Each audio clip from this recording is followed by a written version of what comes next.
Grundtvig is our man for this time. Right. He's still relevant. Hi, I'm Nick Gillespie with Reason TV, and today we're talking with Clay Warren. He's a professor of communication at George Washington University, also chair of the department, and he has edited a fascinating, or helped to edit a fascinating book that is dedicated to Nikolaj Grundtvig, the Danish educator who lived from 1783 to 1872. Is a contemporary of Søren Kierkegaard, Hans Christian Andersen. He's been called the Danish Carlyle as well as the Danish Ralph Waldo Emerson. Clay, let's talk about Grundtvig, and I realize I'm mispronouncing his name. Grundtvig has a special place around the world in terms of adult education, in particular, lifelong learning.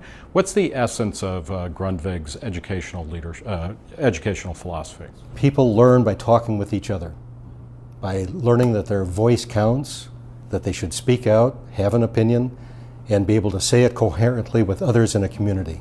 And you mentioned the folk high school. This is a concept that is more common in the Scandinavian countries and the German countries. What is the folk high school that he helped pioneer? It's a residential school, ideally about a semester long, where people come to reinvent their meaning of life. So it isn't subject-oriented, it isn't test-oriented. You don't get a degree at the end, but you get a good feeling for what do I want to talk about with others, study, learn in a democratic community. And you keep going to that. I mean, it's not just something when, between the ages of 6 to 18 or even university level. 18 to 80 or older.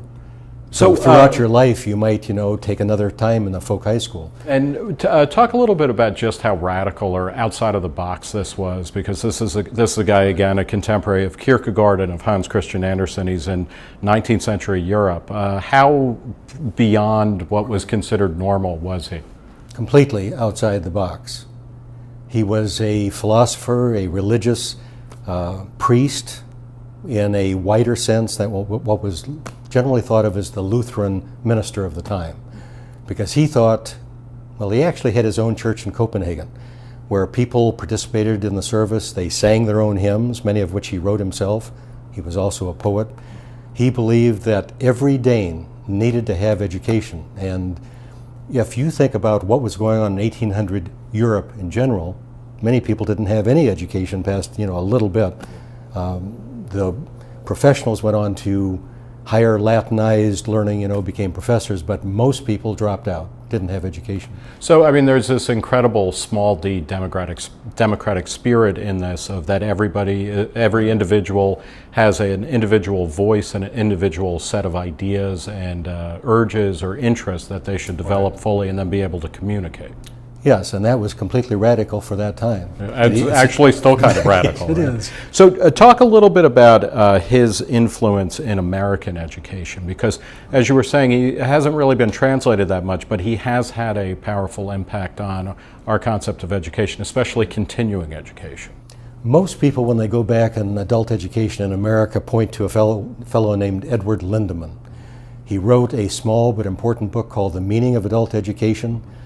Back in the 30s and so on. Most people from then on quoted him. Mm-hmm. Lindemann passed himself off, it's a complex story we don't have time for, as a Dane.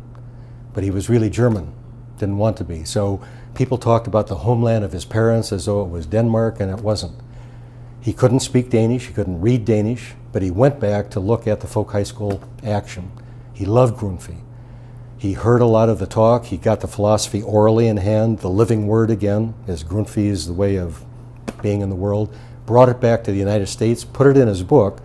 And so one of the things I've done when I've looked at that in the School for Life is to model what did he say and what are the principal tenets of American adult education. They're the same. Talk a little bit about how Grundtvig was distinct from German education. The German education model, which was very influential, especially in the U.S., whether we're talking about kindergarten or a kind of research university.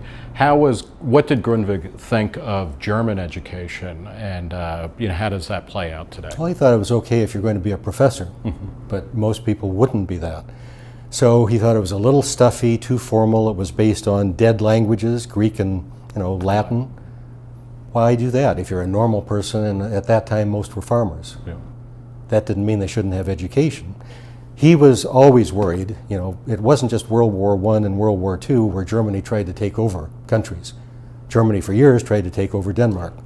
He thought the only way to really put a handle, to stop that is if all citizens united, knew that their country was important, knew how to speak out, and collective spirit and so on. Does he anticipate Maria Montessori in a kind of student-based learning experience, or was there much interaction there? Again, if people had read his writing, the answer would be yes. Montessori is very much Grundtvigian, as is, let's say, Paulo Freire in Pedagogy of the Oppressed. All of this, is after Grundtvig, and a lot of people point to that. I mean, I wrote down a few names, actually, in Europe, or outside of at least the United States. And yes, there are a lot of folk high schools in Denmark. It's estimated that 1 out of 10 Danes at any one point is in a folk high school, amazingly enough. But of course, all of Scandinavia has them, and Germany, as you mentioned. Japan, a fellow named Matsume founded Tokai University, and 100 private educational institutions in Japan, gives credit to Grundtvig. He spent time in Grundtvig, went to folk high schools, modeled his whole system of thinking after that. De la Torre in Philippines, leading member of the resistance during the Marcos regime, Grundtvigian. Time in Denmark, modeled his philosophy. What is the continuing relevance or the urgent relevance of Grundtvig for 21st century America? Let me stay with Europe for a moment. Nowadays, the lifelong learning program established by the European Parliament and Council has 4 schools, principally for developing countries, but not only. So you can apply for a grant. They call them Comenius for the lower schools, Erasmus for higher education, Grundtvig for adult education, and Leonardo da Vinci for vocational education. This is just 2 or 3 years old. A lot of people are applying. They're interested in trying to ramp other people up, helping them here get the spirit and so on. In the United States, probably the single most important institution, we've had a number, but for American style of being, they want a credit, they want a degree, what's the bottom line? It's been a little hard. But Highlander in Tennessee played a significant role in the American rights movement. Since we just had March on Washington, right, a couple weeks ago. Imagine the list of people studying there: Martin Luther King Jr., Eleanor Roosevelt, Ralph Abernathy, John Lewis, Pete Seeger, the singer, even Rosa Parks prior to her historical refusal to give a seat in a bus in Alabama. All those people studied at Highlander. It was so active, in fact, that Tennessee shut it down in 1961. Too active. So what about now? I mean, what's the most urgent message of Grundtvig for contemporary American education? Well, of course, I live in a university, but that doesn't mean that Grundtvigian thought, right, does not have relevance nowadays. In fact, if you think of MOOCs, if I have to take the most radical thing out there for us right now, through an electronic medium and so on, it would be the MOOC, Massive Open Online Education. Right. But if you take that down to its core philosophy, it is essentially Grundtvigian. You don't have to have a degree to get into it. Really, you don't have to pay for it at the moment. Anyone who wants to learn can get in there and learn. It doesn't have the living word. It could have, if we had study circles after the MOOC experience, it could be a total Grundtvigian experience for the century. It seems that his work and his example would offer up a lot to both the charter school movement, a kind of flowering of individualized curricula, as well as this idea. I mean, I guess Bill Clinton talked about it in the 90s of lifelong learning. It seemed kind of sketchy then, but what he offers is a way of continuing, of not just segmenting education off so that when you're 21 you're done unless you're going on to grad school. Well, to me, with all of the possible good things with electronic, media and so forth that we have nowadays, I mean, you've seen it, I've seen it in our kids. Rather than go out and pick up a soccer game outside, they put on the headset, dial up Xbox 360, and have virtual warfare with each other, applying the rhetorical insult at the end. Right.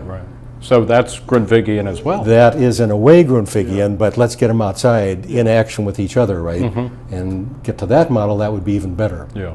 So I think it's if I may mention libertarianism for a moment, if you think about what's going on there, the emphasis on individual liberty, political freedom, voluntary association, you don't have to love Leonard Cohen to realize that he's your man. Right. Grundtvig is Yeah. our man for this time. Right. He's still relevant. Because he centers things on voluntary association, on individual potential and development, Right. and continued engagement with the world around you. That's it. All right. Well, the book that you put out is A School for Life, and that's available on Amazon. It is. I want to thank Clay Warren. He is the chair of the communications department at George Washington University and the co-editor of School for Life, a book that is dedicated to both translations of Grundtvig's work and also explications of its meaning. Clay, thanks so much. Thank you, Nick. For Reason TV, I'm Nick Gillespie.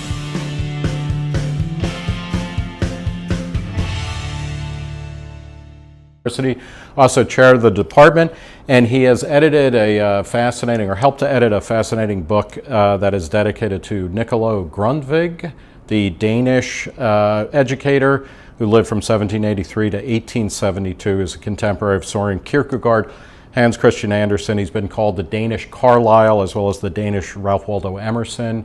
Clay, let's talk about Grundtvig, and I realize I'm mispronouncing his name. Grundtvig has a special place around the world in terms of adult education in particular, or lifelong learning. What's the essence of Grundtvig's educational philosophy? People learn by talking with each other. Grundtvig is Yeah. our man for this time. Right. He's still relevant. Hi, I'm Nick Gillespie with Reason TV, and today we're talking with Clay Warren. He's a professor of communication at George Washington University. By learning that their voice counts, that they should speak out, have an opinion, and be able to say it coherently with others in a community. And you mentioned the folk high school. This is a concept that is more common in